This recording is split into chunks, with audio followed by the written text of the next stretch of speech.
WCBI News at 10 starts now.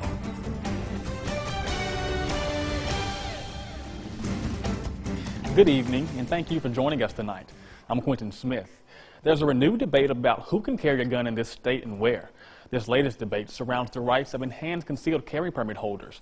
Now, the House has been discussing a bill that would allow some people to sue over gun carry bans on public property. Courtney Ann Jackson was there as one lawmaker used a visual to make his point, and it got people's attention.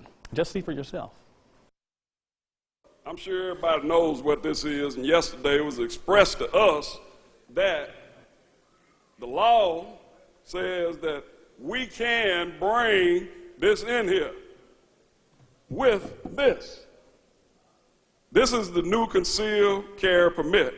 Representative Charles Young says he wants clarification about the carry rules within the Capitol, but this didn't sit well with some members. I know there's probably as many as 30 to 40 members packing heat every day, but that's the first time I've seen one pull it out at the podium and use it as to make a point. Young says a legislative rule notes that only law enforcement can carry in the building unless a majority of legislators grant someone permission to carry. I don't want the members of the House and the Senate to continue to be bigots and hypocrites by not establishing a procedure that we are going to follow. But Judiciary B Chairman Andy Gibson says the rule is clear. Did show he had an enhanced concealed carry license, but I think he did something that no responsible concealed carry license holder would do in brandishing a firearm. That's actually against the law. Under our House rule, persons authorized by law to carry concealed weapons are allowed to do so. Either way, where those permit holders can carry is again an issue of debate. House Bill 1083 would void rules at public places like universities or courthouses that limit where permit holders can carry. What we became aware of is some state agencies are adopting rules that violate the black letter law that's been on the books for 7 years. After Wednesday's debate, the SEC commissioner sent a letter to the Ole Miss chancellor and Mississippi State president saying the SEC opposes guns at sports venues. Members who oppose the bill, like Young, think places like universities and courthouses should be exceptions to the law. Now, I do want to point out, Representative Young's gun was not loaded. That bill is now headed to the Senate for more debate. Well, one area that will feel the impact of House Bill 1083 if it passes is university campuses. The bill effectively strips the IHL from being able to implement policy keeping guns out of certain areas. We asked a few MSU students what they thought about this move. Here's what they had to say. But it would be very scary at a sporting event to find out that there's a weapon. I mean, like if I'm at a basketball game, I don't want to know that some guy two rows next to me has got a weapon, or I mean, especially you just never know what's going on with people these days anyways. What is your motive, really? What is your real motive? Is it past protection? And that's what the worry is, among us and our other, classmates. Keeping students, teachers, and administrators safe while at school is a major concern nationwide. In the past 15 years, there's been more than 170 attacks on schools.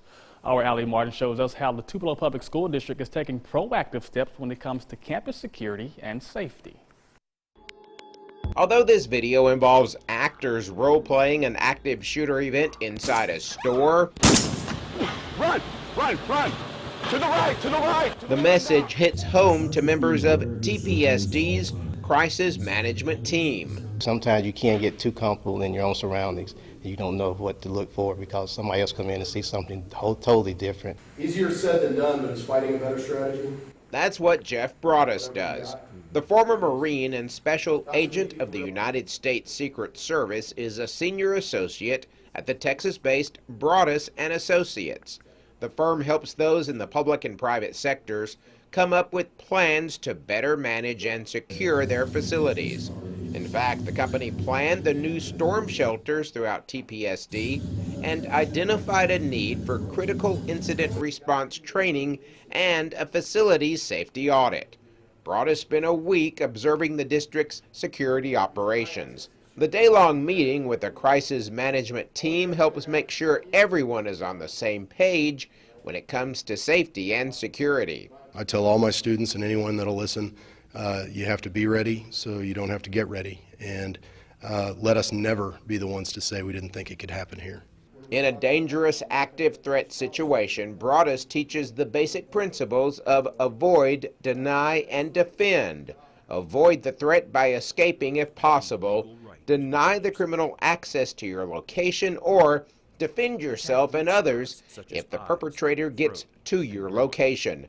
Administrators say they appreciate the emphasis on safety and preparedness. Some of our students experience complications with being able to mobilize around the school, quickly, and so it takes a plan in place prior to a crisis happening for those students to be able to ensure their safety as well. Members of the crisis management team will take what they've seen and heard back to their campuses. Mr. Broadus refers to them as disciples in a way of a safe and proactive learning environment. In Tupelo, I'm Allie Martin, WCBI News. Now, this is the second year Broadus has helped Tupelo Public School District with its crisis management plan. And it's now time to get a first look at our weather. And for that, we'll send things over to Chief Meteorologist Keith Gibson, who's standing by with more. Keith? Well, today has been very sunny. Our Alpha Insurance time-lapse confirms what we already know. Yeah, it was a sunny day. It was a very nice day. Temperatures in the 50s. And right now we are cooling down with mainly clear conditions. We're down into the 30s, some spots down into the mid and low 30s already, and we will fall a few more degrees here, so bottoming out somewhere around freezing it would appear later tonight. Now here's our Friday forecast. We're back into the low 60s, so a little bit warmer than today. Clouds increase. We'll have a chance for some afternoon and evening showers, a 30% chance of rain, and already a little bit of rain down there near New Orleans. And that front you see there, that's coming back. That will spark the showers tomorrow and a wet weekend. More on that in just a few minutes. Thanks so much, Keith. A sharp rise in residential construction and steady economic growth were a couple of the highlights of Tupelo Mayor Jason Shelton's State of the City address today. Shelton delivered the report this afternoon at the Bancorp South Conference Center. He says the city is on solid financial footing with 15% economic growth in the last 5 years and over 100 housing starts in the past year. However, the mayor says one of the biggest challenges will be maintaining and repairing the city's infrastructure. So what we have to do is balance those expenditures with the other needs of the city. And that's something that we're fortunate in Tupelo, that because of the growing economy, because of our increased sales tax receipts, that right now we're able to address those needs without the fear of raising taxes. The mayor also recognized Downtown Tupelo Main Street Association and the Convention and Visitors Bureau during his speech today. Keeping the community safe is the goal for both Columbus residents and police. The Neighborhood Watch Group met with Police Chief Fred Shelton tonight to discuss ways they could partner with the department. During today's meeting, they learned how to report crimes and remain anonymous, and techniques on spotting criminal activities that aren't so obvious. Residents say they look forward to these meetings because it helps strengthen the relationships between the community and law enforcement. I'm very excited about this meeting in regard to, potentially what the new chief's plan will be for continuing to network with the Neighborhood Watch groups and how we can be collaborators as well. This was Shelton's first Neighborhood Watch meeting as the chief of police. Help from the community is what law enforcement in Chickasaw and Calhoun counties are looking for. They're trying to find a man who's been missing for almost a week.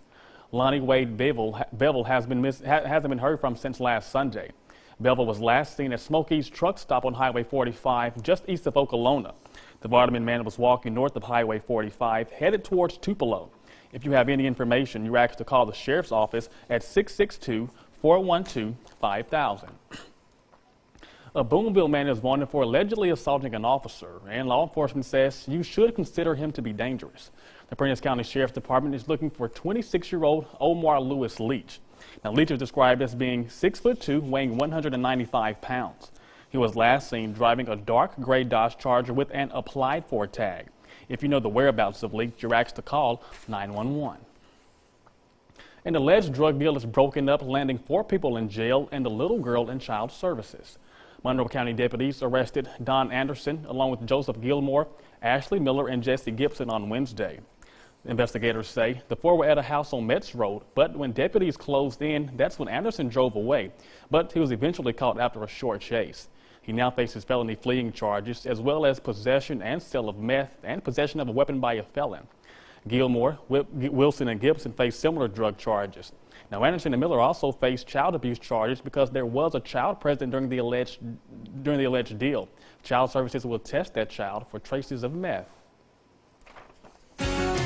Some wet weather expected down along the coast, Biloxi and Mobile, Pensacola, Destin, you name it. We do have some showers and storms in the forecast for tomorrow and the weekend. Same story around here too. The full forecast is next. Your first alert forecast with Chief Meteorologist Keith Gibson. A total of 9 confirmed tornadoes now from Mississippi through Alabama and Georgia. This was from Wednesday morning's early cold front that brought forth that gusty line of showers and storms around here just to our south and southeast. Several tornadoes reported. Now today, the opposite of that, gorgeous sunshine. Our Alpha Insurance time lapse from Vernon at Durham's Pharmacy. Look at that, what a great sunset. And there's some of those high cirrus clouds that will eventually come on in earnest tomorrow and give rise to more showers. Some wet weather likely this weekend, maybe aggravating some river flooding issues around here. We are expecting 1 to 2 to maybe 3 inches of rain somewhere across North Mississippi and North Alabama, and really across a good chunk of the region. It's still too early to tell who's going to see the heaviest amounts, but the potential is there. We have some snow flying up there across the Great Lakes in the Midwest. Not a lot of moisture yet down here in the deep south, and as a matter of fact, look at this. Most of the country is looking at a lot of dry air, but there's some moisture down there in Florida and along the Gulf Coast. That will be surging back to the north out ahead of that frontal boundary right there, and that is why we do expect to see some heavier rain as we go throughout the course of the weekend. Now, the good news here is that a lot of the region is in moderate to severe drought, so any drop is welcome. We just don't really want to have it all in an hour. That would give rise to some flooding, but at least we do have the potential for some rain. Temperatures right now into the mid to low 30s across most spots, and it looks like we'll take it down to about 32 degrees, mainly clear, and a chilly night, the last real chilly night for a while. Here's our planner for Friday, mostly sunny, 42 at 8 o'clock, so a chilly start, yes, but we should get back into the low 60s in the afternoon. Notice how the cloud cover will gradually increase, and by the late afternoon and evening, we'll have a chance for some showers around here. You can see that with futurecast clouds gradually increasing during the day. And by dinner time or the early evening, we will have a few showers around our region as a warm front kicks on through here. And behind the warm front, we start to really juice up the atmosphere. So by Saturday morning, a lot of widespread showers with a few embedded storms. And some of those showers and storms will linger into Saturday afternoon and evening, even into Sunday too. The front will move on through here and dry things out a little bit by early next week. But our moisture chances we will just keep in the forecast for the next 7 days. But as I just mentioned here, probably not as numerous Monday, Tuesday, or Wednesday. Pretty wet this weekend, especially Saturday into the first half of Sunday. Highs will be in the 60s through the weekend, a little bit cooler Monday. And then we're back into the 60s Tuesday and Wednesday. And maybe the warmest day of the year thus far next Thursday. We're expecting, at this point, highs in the 70s.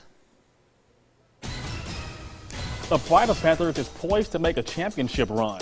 Tom has their story later in sports. Welcome back, everyone. Coronary artery disease is the most common form of heart disease, and there are different levels of treatment.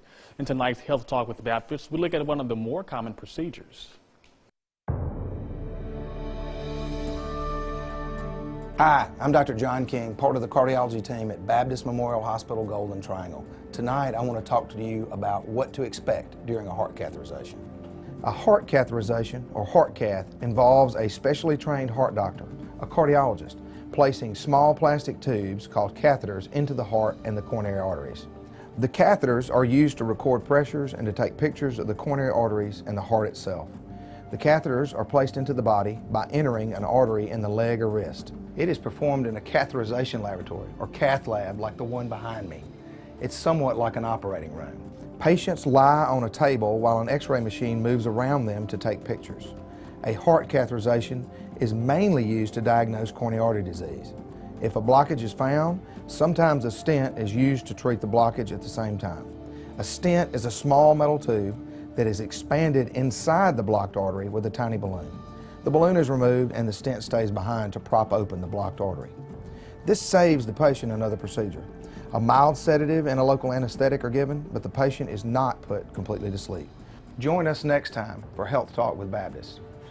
Mail your topic suggestions to healthtalk@wcbi.com. Health Talk has been brought to you by Baptist Memorial Hospital Golden Triangle. The undefeated Rose Show arrived in Gainesville, and the Bulldogs put on a show. Highlights next in sports. WCBI Sports with Tom Ebel. Fresh off its revenge win over South Carolina, the Bulldogs look to avoid any kind of trap games and continue on this crash course toward an undefeated season. Bulldogs on the road in Gainesville taking on the Gators. A great start from Mississippi State. Rose Johnson, that's more off the screen here. Rose sets the pick. She's rewarded. Pop triple, 9-0 start for the Bulldogs. Defense needs some more offense. Victoria Vivians with the steal goes coast to coast with the lay-in for 2. The Queen was not done just yet. Court is still in session. Drains the deep 3, nothing but nylon with that one. 3-ball working for the Bulldogs. Rose Johnson gets in on the act. Another deep triple. Rose Johnson finished with a game-high 22, but Florida rallies back in the first. Haley Lorenzen inside with the and one bucket, 29-26.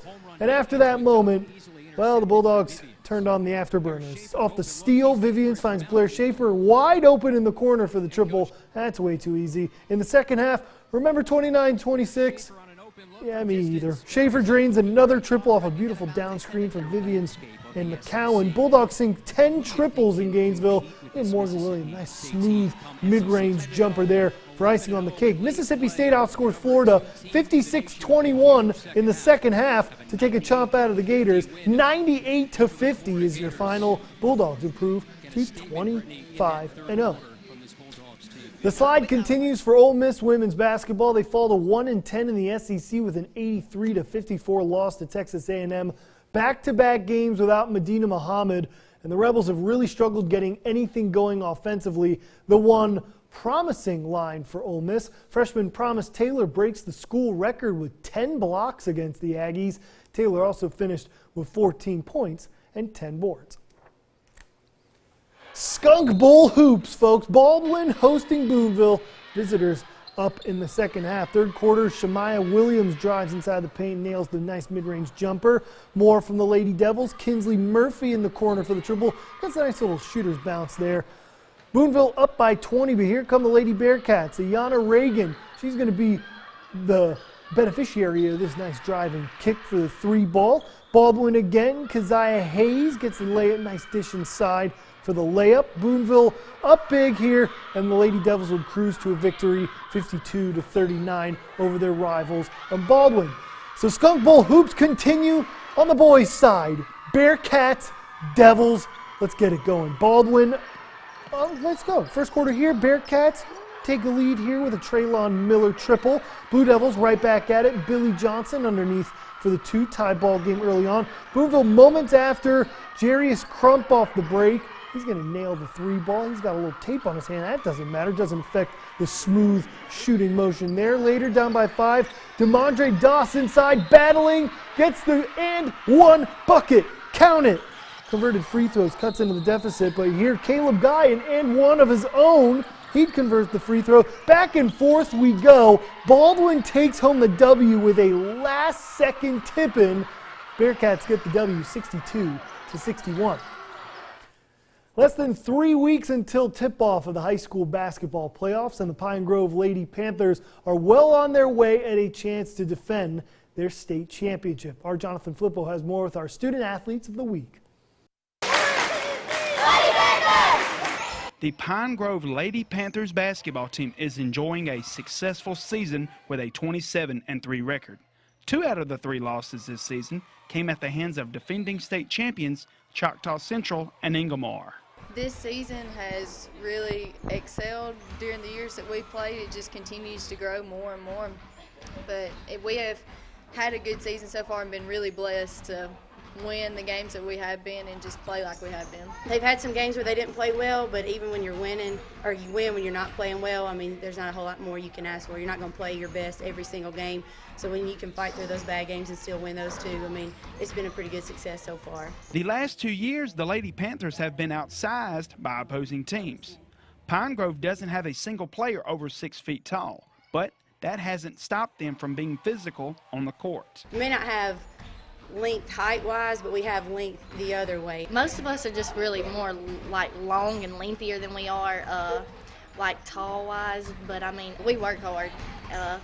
We are always like pushing each other to play to the very best of our ability, and we just work extremely hard. Last year, Pine Grove won their first state basketball title in 35 years. Now they're shooting for a repeat. The team will have to work hard to bring home another gold ball. It's going to take us all working together and just keep practicing like we're practicing, keep playing like we're playing, and just to keep moving forward. Just our constant work ethic, teamwork, like talking to one another constantly, just play to the very best of your ability and just trust God. God has a plan for all of us. I'm not going to predict that we are going to repeat or to win it again, but our goal is to be in the Bigs. Pine Grove will close out the regular season on Friday when they travel to Hickory Flat. In Ripley, Jonathan Flippo, WCBI Sports. WCBI Student Athlete of the Week with Jonathan Flippo is brought to you by C Spire Wireless. An international children's choir is spending some time in the Golden Triangle. An area church hosted a dinner tonight for the Uganda Children's Choir. Welcoming them to the area during their travels, tour leader Michelle Holston says they're taking time to raise awareness of poverty among the world's children. The choir will perform Sunday at Northside Christian Church in West Point at 11 a.m. And some nice weather for those folks to be here today. In the region, we have our rain chances going on up as we get into tomorrow evening, the weekend. Umbrellas needed. There's your 7-day forecast. So we're looking at some milder temperatures, but the rain chances are coming on back. So we got some cooler temperatures starting to come in, I see. Well, it's a little bit better than what we have had, but you know, as we warm up, it will be a little bit more wet, let's say. I guess I can live with that. It is what it is. Thanks so much for tuning in with us. I hope you have a good night.